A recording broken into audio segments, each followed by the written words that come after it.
taxes was taxing. Now taxes is relaxing when you file for free. I can file for free? TurboTax Free Edition. Roughly 37% of filers qualify. Simple Form 1040 returns only. See if you qualify at turbotax.com/free. I can file for free. Now this is taxes. File for free with TurboTax Free Edition and get your maximum refund. No schedules except for Earned Income Tax Credit, Child Tax Credit, and Student Loan Interest. See if you qualify at turbotax.com/free. Other shows we have for you to enjoy at myclassicradio.net. The Avengers was most certainly not a household name in South Africa prior to the radio series. With no national television service until 1976, the mechanism simply was not present in the country to show television programs to mass audiences. While many other countries reveled in the filmed adventures of John Steed and company, South Africa was not equipped to join in the fun. The series took Britain by storm and made a major impression in the American markets, being that greatest of rarities, a British series given a network transmission slot. However, as a film series, rather than a videotaped one, The Avengers was able to gain a modicum of exposure in South Africa through film rentals. Come and listen at myclassicradio.net.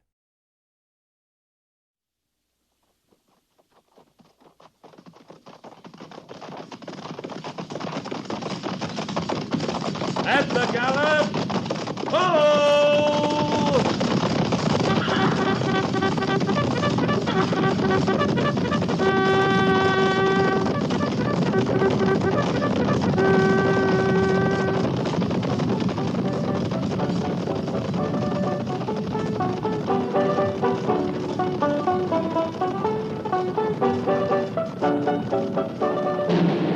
Fort Laramie.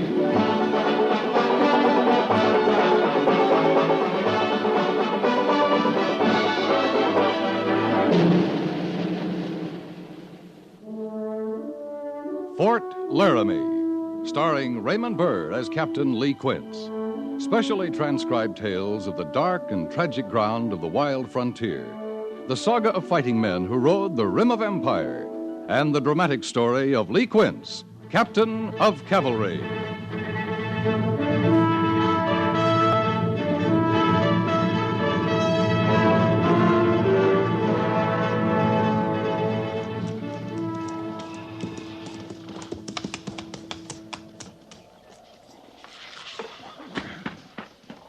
Might as well stay mounted, Sergeant.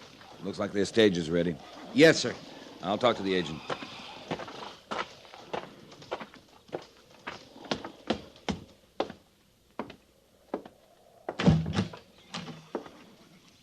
Morning, Mr. Church. Morning to you, Captain. Did you come for them? My orders say to meet Mr. and Mrs. Horace Quiring at the Red Cloud Agency and escort them to Fort Laramie. Good. That their stage outside? It is. Did you hear me say good? I heard you. Good. That's good for their leaving and good for good riddance, too. Bureau of Indian Affairs bothering you, Mr. Church? Bothering's a small word, Captain. I won't try to spell it all out for you. You wouldn't believe me if I did. Suffice it to say, I am played out. Well, if they're ready... The Indians are played out, too.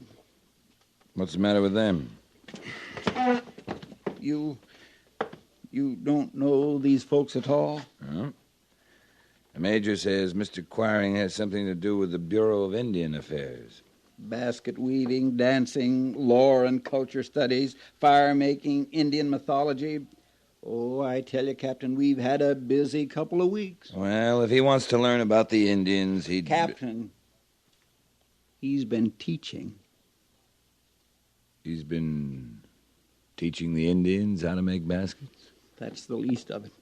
Him and his missus, too, touched up a few of the tribal dances. And that Gussie, I'll say, your orders don't mention Gussie? Gussie? She's their niece.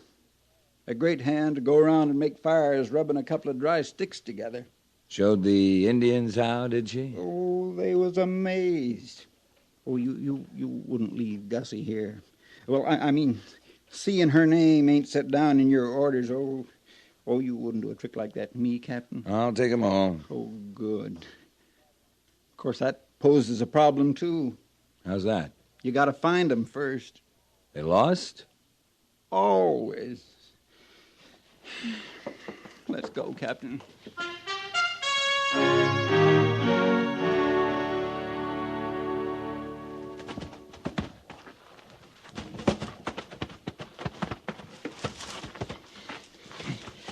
Can you see them yet? I make out 3 heads up at the top of the rocks. Guess they're heads. That's the quarry. From a distance, there's always some question. Then you get close up and... Oh, I've got to rest. Oh, dear. I'm getting lightheaded. I don't see how they got up that high. Especially the women. No, you don't. You've got to catch them in the act to believe it.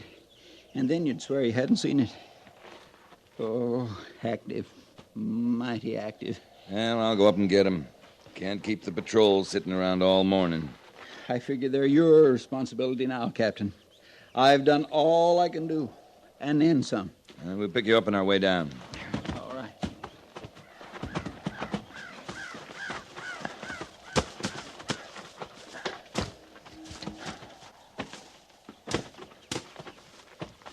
Oh, my. Yes. Mr. Quiring? Hush. I never hoped for this, truly. A Lagopus mutus. What's your Latin, Gussie? Lagopus leucurus. Strictly speaking, of course, it's a rupestris. But you can't blame the girls for being carried away. You talking about that bird there on the ledge? Oh, I know you're going to tell me it's a white-tailed ptarmigan. But in bird circles, it's a... It's a grouse. Well, yes, if you want to be blunt, it's a grouse. Horace, Right here, Winifred. only in the broadest sense is the ptarmigan a grouse. Akin, I'll give you. Nothing more. Remember, Uncle Horace? Aunt Winifred's last paper before the Ornithological Society definitely established the ptarmigan as a gallinaceous bird akin to the grouse. Oh, you see, young man, you want to have your facts well in hand before you take on the choiring girls. Oh, so by the way, who are you? I'm Captain Quince. I'm in charge of your cavalry escort to Fort Laramie. Oh, yes, indeed, of course. Well, now, I'm Horace Quiring. Oh, and this is my wife, Winifred, and my niece, Augusta. We call her Gussie. Gussie. Girls, Captain Quince. Ma'am? Miss? Shake hands, Captain. Yes, ma'am. My goodness, Quince. Well, she's thinking of the Australian black ash. Oh? Indeed, I'm not, Uncle Horace. We studied the quince at the seminary. I'm thinking more in terms of the pear-shaped fruit of the Pyrus Sidonium. Well, she has you there, Horace. Oh, yeah. I warn you, Captain, they keep a man on his pace. Well, shall we make our descent? Yes, I kind of think we better.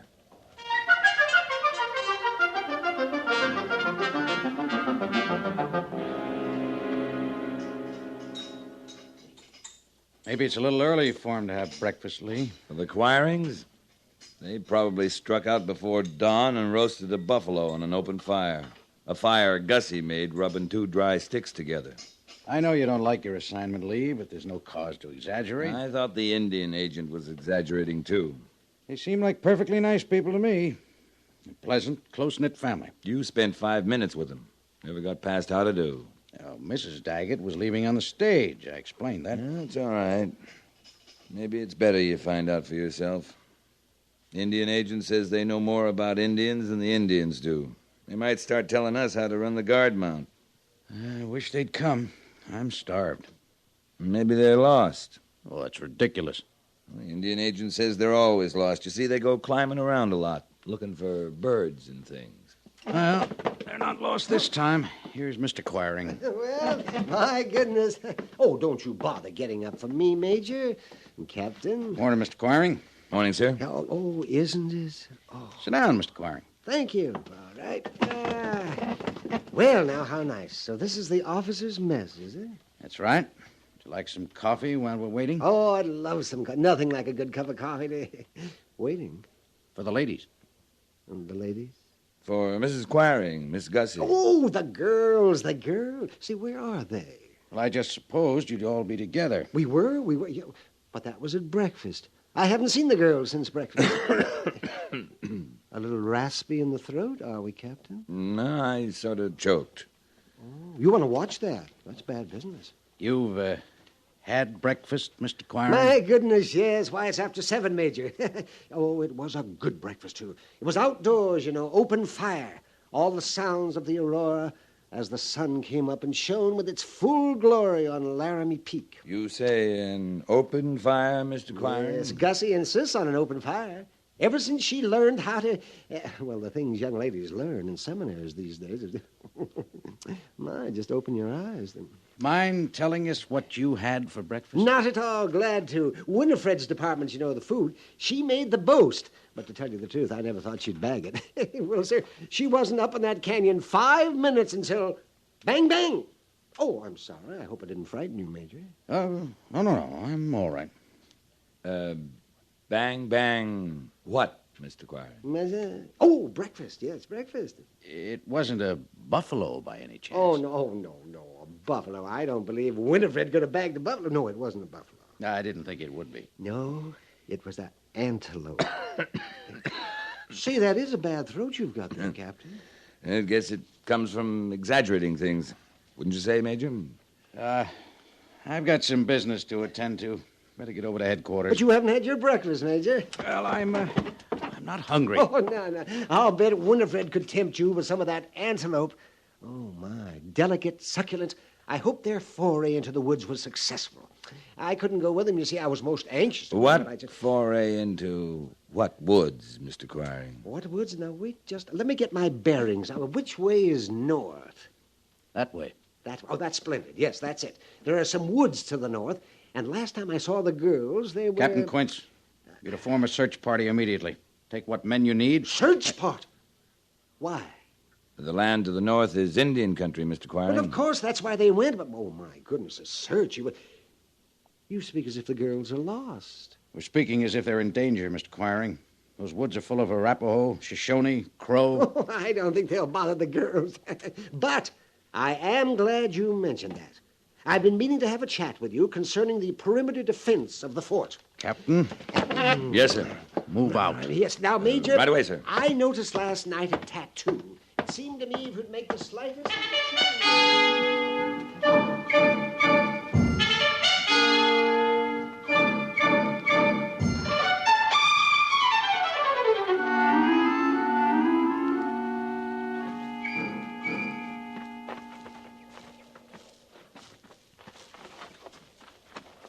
I wonder if I understood you correctly, Captain.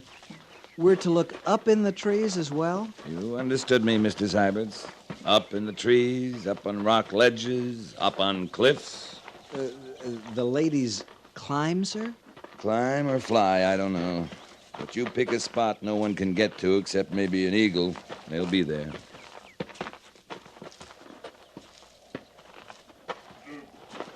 Captain. Shh. Ahead of us, Mr. Syberts.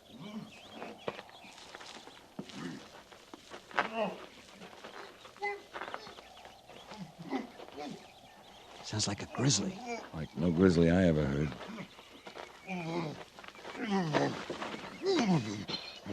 Put your rifle down, Mr. Syberts. Let's give him a hand. It's an Indian, Captain. Yeah, that poor devil. Somebody stuffed a gag in his mouth, and what's all this he's caught in? That, Mr. Syberts, is a butterfly net. Well, how on earth? Here, give me a hand. Yes, sir. Let's get that kerchief out of his mouth. No kill. You're all right. We're not going to kill you. What are we caught on, Mr. Syberts? It's a handle or something, sir. Trapped down in this brush. You let go. I run. I no come here again. You let go. White squaws. Crazy.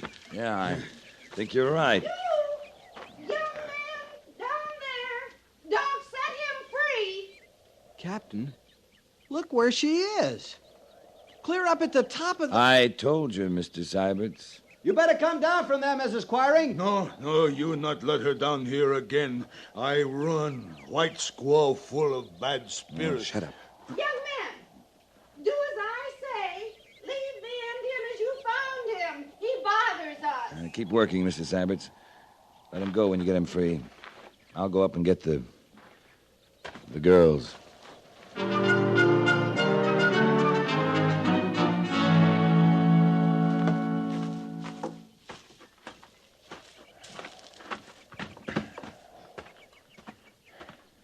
Are you hard of hearing, young man? I hallooed you on 2 occasions about the Indian, and I heard you, Mrs. Quiring. And you deliberately let him go after I told you he bothered us. He won't bother you anymore. See down there? He's running like fired on. They've flown, Aunt Winifred, but with all the commotion, who can blame them? Indeed. First the Indian, and we silenced him. But now, just look around down there, Gussie. Enough army to... Have you lost something important, Captain? Ma'am,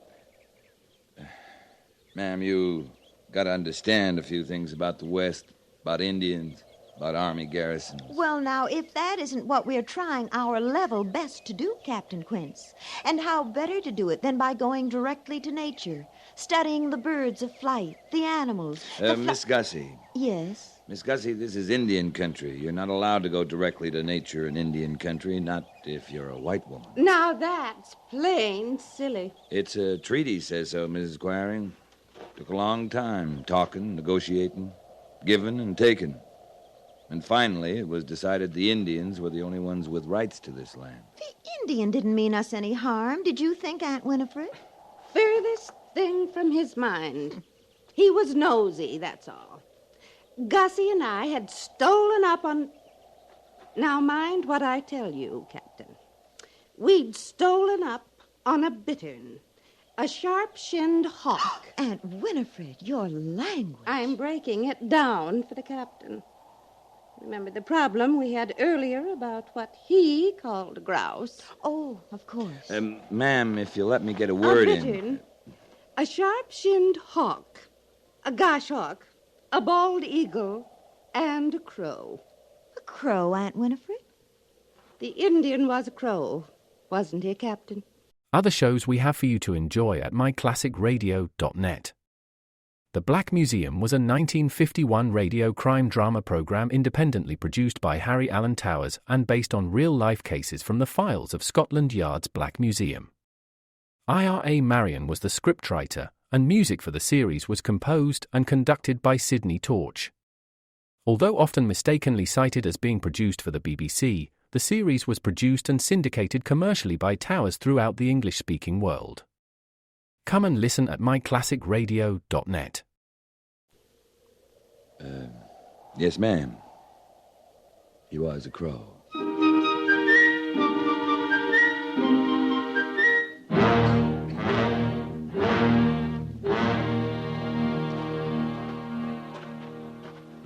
And to use her words, Major, when the crow persisted in making so much noise, we did the only reasonable thing.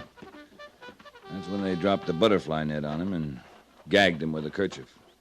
Wait a minute, I've lost track. Is this crow a bird or a... Indian.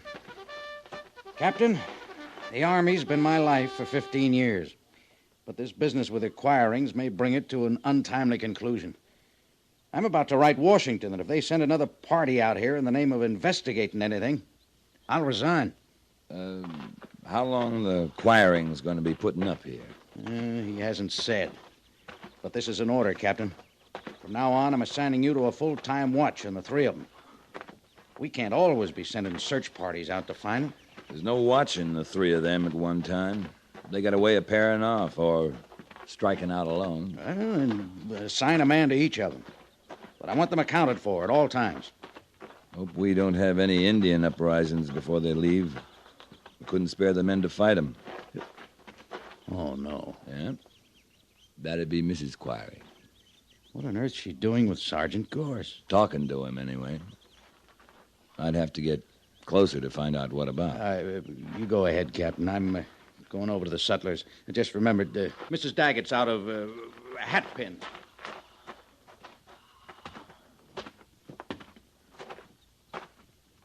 Are you sure you're trying to understand?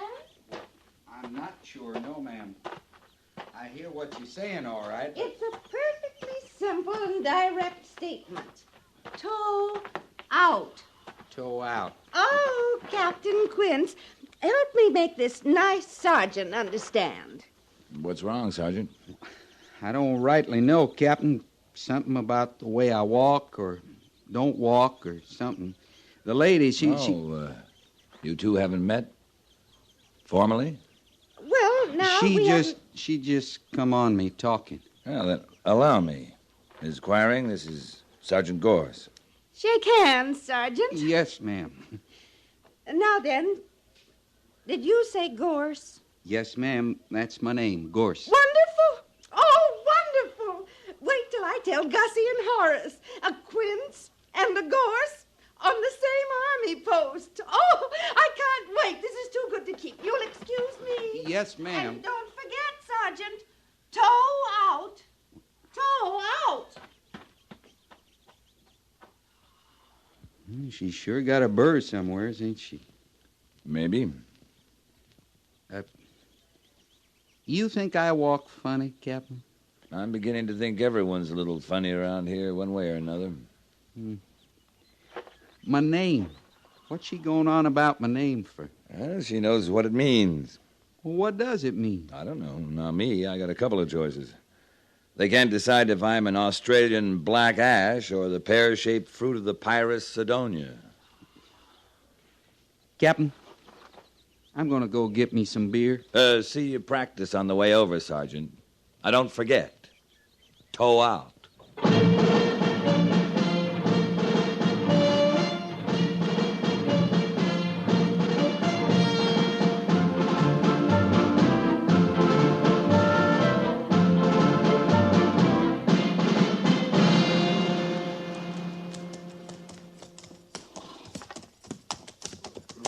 Now, you just got to make up your mind to stay put, Mr. Quiring.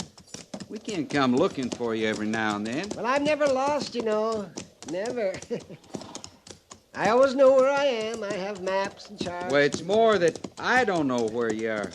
Oh, then you're lost. No, sir, I'm not. I'm just... Oh, well, that's a different matter entirely. But don't worry, I'll get us back. I have maps and charts and things. Can't understand Winifred, though. That's my wife, Winifred. Yes, sir. It's not like her to steer me wrong this way. Usually, Winifred's word is her bond. She says something, it's true. But this time she... by the way, I don't believe I caught your name, Sergeant. My name's Gorse. Oh, yes, Sergeant Oh, that's a fine name. Imagine you're quite proud of it. Did you say Gorse? I sure did. Oh, my. Well, that's a good one. Well, now, the joke's on me, Sergeant. It is, huh? Yes. Winifred didn't steer me wrong at all. She said... Oh, my, this is rich. Yes, it is. It's rich. She was telling me about the gorse, you see. And I was quite naturally excited about that. Why? Well, for a good reason, I assure you. You don't run into gorse every day, you know. Well, I don't, but... Now, look here, Mr. Quiring. Well, I quite naturally assumed that Winifred was referring to the common furs, or whin. And that's why I struck out to see it. Perhaps snip a sample or two. I sure don't know what you're talking about. And your wife. I hear everything she says, and I don't know what she's talking about neither. Well, then as I rode out, I got to thinking, perhaps Winifred wasn't referring to the common furs or whin at all. Yes, I said, well, it's been years since I read her paper on the gorse, but I remember the main points, all right. So let me see now. There's the gorse linnet, the gorse chat, gorse hatch, gorse hatcher, and gorse thatcher. What are you talking about? All them gorses? Oh, my. Oh, now, say. Oh, shame on me. Well, I never remember to keep it simple for the layman. Will I never remember? Well, to begin at the beginning again. We're back now to the firs and the wind. That's very like juniper. That last bunch with all them gorses in front of it. Birds. Yeah, songbirds, many of them. You like birds. Is that what you're saying? Do I like oh, my dear Gorse. Birds and I... Oh, I'm sorry, but a sergeant named Gorse... Well, Winifred will just have to do a paper on that. Oh, we got a lot more interest in birds than that out here. You do? Oh, sure. What? You don't want to mess around with common old gorses when you can come up on say, the jayhawk. Yes. He flies backwards, you know. Backwards? And then there's the mugwump. Mugwump? Mm-hmm. Did you say mugwump? My goodness, I thought they were extinct. Oh, no. No, we got 'em all over out here. Then there's the three-footed firebird. Three-footed? Stands on one, rubs his other two together, makes fires. Gussie will be thrilled.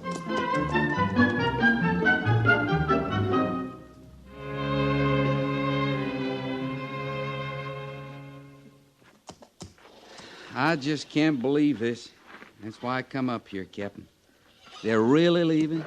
That's what they say. Pushing farther west on the trail of a three-footed firebird. I told them California, up high in the Sierra. Leastwise, the last covey I saw was there. I understand Mrs. Quarion's going to give you full credit on her paper about them. You better count heads here. Here's Mr. Quarien talking to the major. Well, I seen Mrs. Quarien not 2 minutes ago. She was helping the squaw do some Indian beadwork. Well, she isn't doing it now. Find her, Gorse. Oh, now, she ain't run away again, Captain. I want them all three on that stage, Sergeant. Yes, sir. Keep an eye out for Miss Gussie while you're at it, Sergeant. Yes, sir. Oh, Captain? Captain? Yes, Mr. Quarien? Well, now, I wouldn't want to miss shaking your hand in farewell, Cap. The stage is packed. I've said my goodbyes to the major. You lose something? Your wife. And I don't see Miss Gussie either. Well, now, let me see. Well, if I were Winifred, now, where would I go? I always begin that way, you see, and then I let my mind function as if it were Winifred's mind. The root house. That's clear over behind the settlers. That far? Well, when we go over... What's she doing at the root house? Oh, my, you didn't know? She found a small flowering gorse and thought it only fair. Never mind. Captain Quince!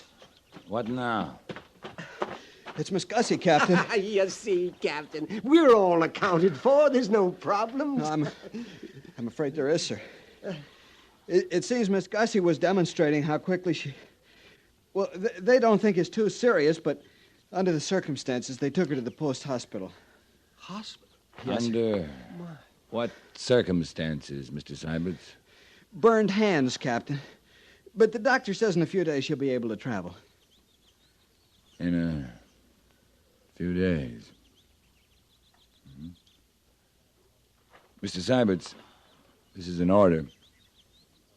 For the next few days, no dry sticks for Miss Gussie. Now move out.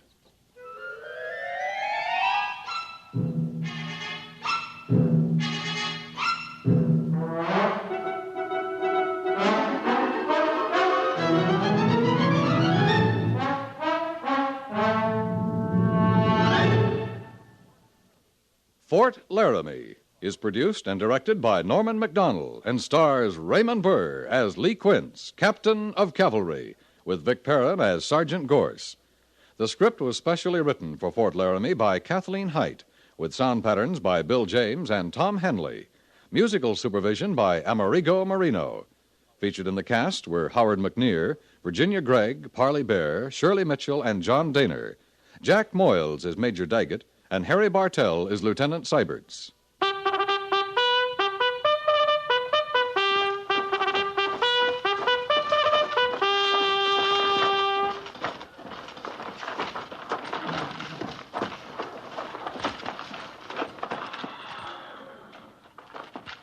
Company, tension!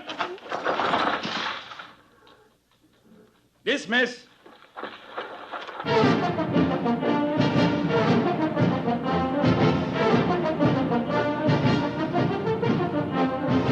Next week, another transcribed story of the Northwest frontier and the troopers who fought under Lee Quince, Captain of Cavalry.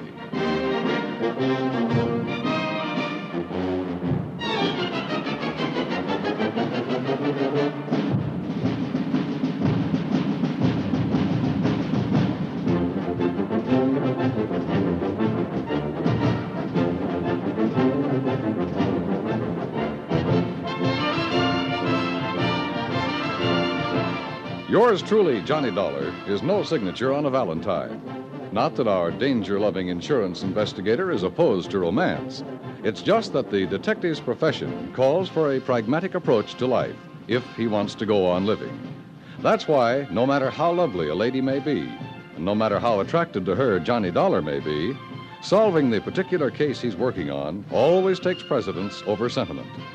The case he's working on now calls for courage as well as caution, and it's a baffling mystery thriller you'll enjoy following clue by clue as you listen to yours truly, Johnny Dollar, Monday through Friday evening on most of the same CBS radio stations.